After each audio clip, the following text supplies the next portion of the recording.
Olá, eu sou o professor de arte e cartunista Raposa, um renomado ninguém. E como vocês sabem, é o papel do Convido Raposa, é o papel desse canal dos educadores de arte aumentar a bagagem cultural de vocês, aumentarem todas as suas referências que vão desenvolver o seu senso crítico. Então é claro que eu vou recomendar um dos filmes mais comentados nesse último fim de semana, que estreou semana passada, o filme do Coringa. E este filme é interessantíssimo porque ele traz alguns pontos que nos reflete na nossa sociedade atual. A gente pode fazer um paralelo à nossa sociedade dividida politicamente, até mesmo ao culto bolsonarista. A gente pode falar sobre a pedagogia, sobre um dos principais pedagogos, ou uma das principais bases da pedagogia que a gente usa na escola, e como ela reflete na nossa sociedade, como eu acabei de comentar. E também podemos falar das HQs clássicas do Coringa, do entretenimento e principalmente das filosofias que já discutiu, o tipo de ponto que o filme se baseia ao longo da história da humanidade. Parece chato, mas fique aí que eu vou fazer de maneira simples, talvez bem humorada, para que todos consigam entender, compreender e refletir melhor sobre o filme. E já que estamos falando de um sujeito que acaba surtando por culpa da sociedade, ou digamos, entre aspas, se vocês não querem que eu surte, que eu vire um maluco, um sociopata, por favor, curtam o vídeo, compartilhem. Deixe esse comentário que ajuda no engajamento.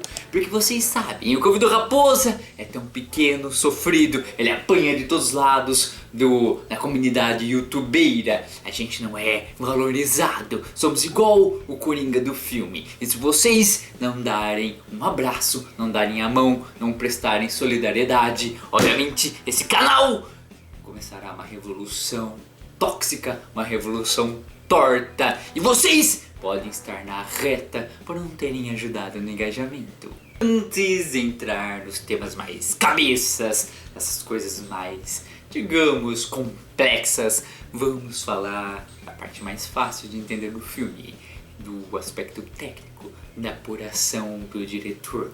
Vamos ver se ele é um bom cinegrafista. Se formos analisar só a parte artificial, digamos assim, analisar a parte técnica, o filme é impecável. Tem uma excelente fotografia, tem uma excelente paleta de cores que faz o tom mais melancólico do filme, o tom mais dramático, e principalmente que simula muito a estética de filmagem, a estética visual que vemos em televisões ou em vídeos ou em filmes principalmente dos anos 70, começo dos anos 80. E temos, é claro, a trilha sonora. Eu sei que vocês já devem ter ouvido falar que a trilha sonora do filme é muito boa, mas como avaliamos se a trilha sonora de um filme, por exemplo, neste, é tão boa assim? A gente tem que entender a trilha sonora como uma coisa orgânica, como uma coisa visceral, que faz parte ali da tela, faz parte ali da história. Uma boa trilha sonora é aquela que a gente nem percebe que ela existe, mas a gente começa a achar ela fundamental e essencial sem se dar conta que ela está tocando. Se tirássemos essa trilha sonora no fundo, que às vezes é imperceptível, não teríamos a mesma experiência.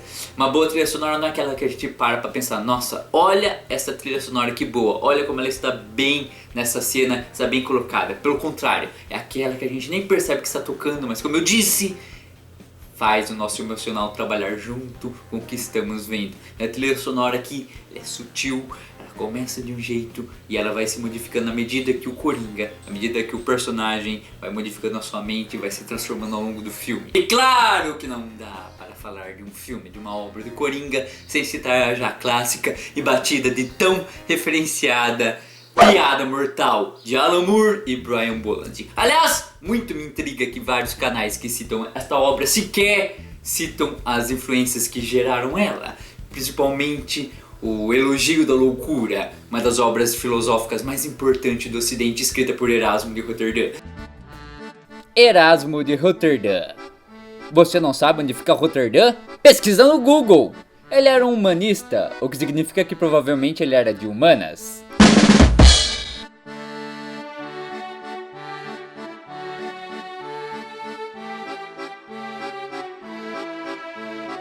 é praticamente uma das frases, um dos conceitos que Erasmo de Roterdã escreve na sua obra original é transcrita quase que integralmente na Piada Mortal. Ele dizia que a loucura é a única coisa que torna essa vida suportável. Praticamente o Coringa defende isso. O Coringa diz o que diz no Elogio da Loucura. Ele fala que não existe pessoa mais louca do que aquela que tenta ser sã nesse mundo de doidos, que basta um dia ruim para que você fique igual ele. Bom, este filme dilui um pouco esse conceito, mas ainda está lá impregnado no seu subtexto.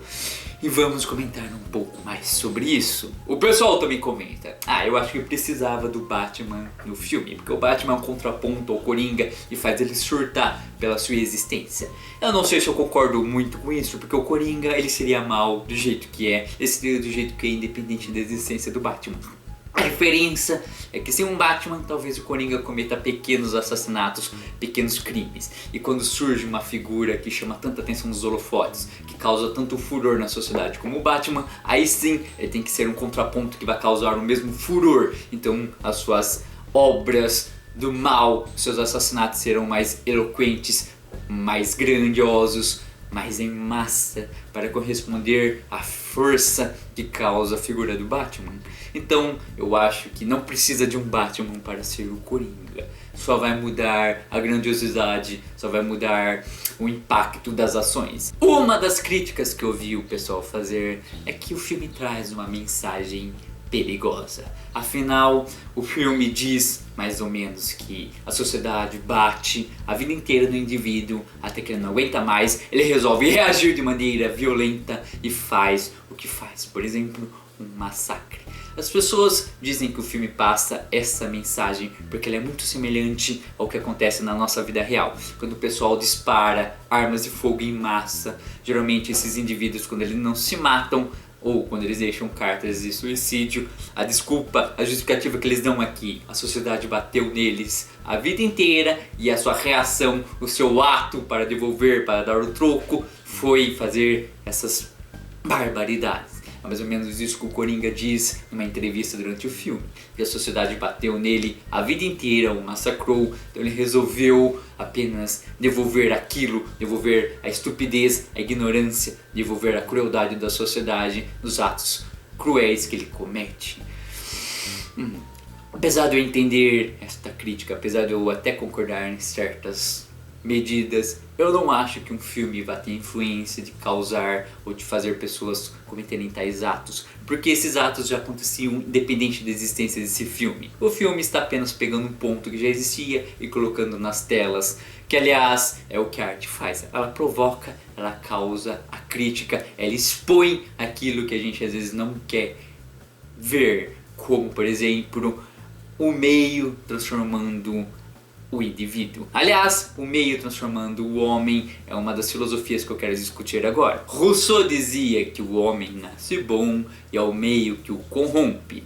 Assim como tinha um outro filósofo que dizia que o homem nascia ruim por natureza, pela luta da sobrevivência, e a sociedade, as regras atuais, a civilização que modificava o seu caráter. Este filme discute muito isso. Será que o Coringa já era ruim e bastou uma justificativa para ele fazer os atos cruéis? Ou ele era um indivíduo bom e foi a sociedade cruel que o transformou no monstro que ele é? Bom, durante o filme você vê que ele tenta ser bonzinho, que ele só quer fazer as pessoas rirem, e com tanto acúmulo de frustrações, com tanta porrada que ele toma, com tanta injustiça, ele acaba usando isso para fazer os atos cruéis dele. Aliás, também o que o pessoal não comenta é que ele é uma pessoa perturbada da cabeça, que ele tomava remédios e, por ignorância de uma assistência social do Estado ou de outras pessoas que poderiam ajudar, ele acaba não tendo mais esse remédio, não tendo mais essa assistência psicológica. E aí, um sujeito que já não bate bem na cabeça, que não tem sua medicação, que não tem a sua assistência terapêutica, acaba fazendo o que faz. E ficamos nessa nebulosidade, porque será que o meio modificou esse indivíduo, ou ele já era surtado mentalmente e o meio, através da terapia, das consultas psicológicas, dos remédios, modificava a sua mente para ele não ser naturalmente cruel como ele era? Viram? Tem essa discussão ambígua, que é o que todo filme bom deve causar. Há discussões, não colocar sempre no preto e no branco. Não temos personagens tão óbvios, tão clichês, tão estereotipados. Temos personagens cheios de camadas, cheios de vetores durante a narrativa do filme, que vai causar as mudanças da personalidade, nos vai causar esta reflexão, essas discussões para dizer o que foi determinante para o que acontece com cada um e para os atos cruéis do personagem principal, é claro. Então vamos ter essa eterna discussão. Será que o indivíduo já nasce bom e a sociedade de sua maneira cruel o corrompe a ponto dele explodir dessa maneira? Alguns. Ou será que o indivíduo nasce cruel por natureza e a sociedade, com toda a sua educação, com seus remédios, com a sua psiquiatria, tenta controlar esse instinto cruel do ser humano? Bom, isto aí é uma discussão que o filme traz e que a gente vai ficar eternamente debatendo, eu acho. E agora vem a coisa mais inacreditável, aquilo que a gente consegue fazer um paralelo com a nossa própria realidade. Pense na bola de neve, nas consequências convenientes que acaba dando num destino cruel. Pense na pessoa errada, na hora errada, que acaba sendo eleita uma salvação ou a pessoa certa. Exatamente o que acontece no filme. O Coringa acaba matando. As primeiras pessoas que ele mata, coincidentemente, eram quem? A elite opressora de Gotham City, que a população estava com raiva, estava com furor, eles tinham cólera, eles queriam fazer essa luta de classe, derrubar os ricos para distribuir as riquezas e acabar com os problemas sociais que a sociedade ali enfrentava. E acabaram elegendo um doente mental, que é o Coringa, como se ele estivesse nessa causa social, nessa política, mesmo ele declarando que ele não estava nessa, mesmo assim elegeram ele como a solução. As pessoas acabam no desespero, na raiva, na melancolia, no ceticismo, elegendo um doente mental, um psicopata sem se dar conta que a pessoa é assim, como a sua salvação. Mas não é exatamente o que acontece na nossa política atual. Elegemos quem? Um cara que não está nas suas faculdades mentais, um cara mau caráter, que tem quase uma psicopatia, como a salvação. Um cara que era do sistema, mas se dizia contra o sistema. A pessoa errada, a fraude. Mas ela apareceu convenientemente na hora certa para satisfazer todas esses desejos mais primitivos de revanchismo e vingança de uma sociedade contra uma classe. O Coringa no filme é exatamente a mesma coisa.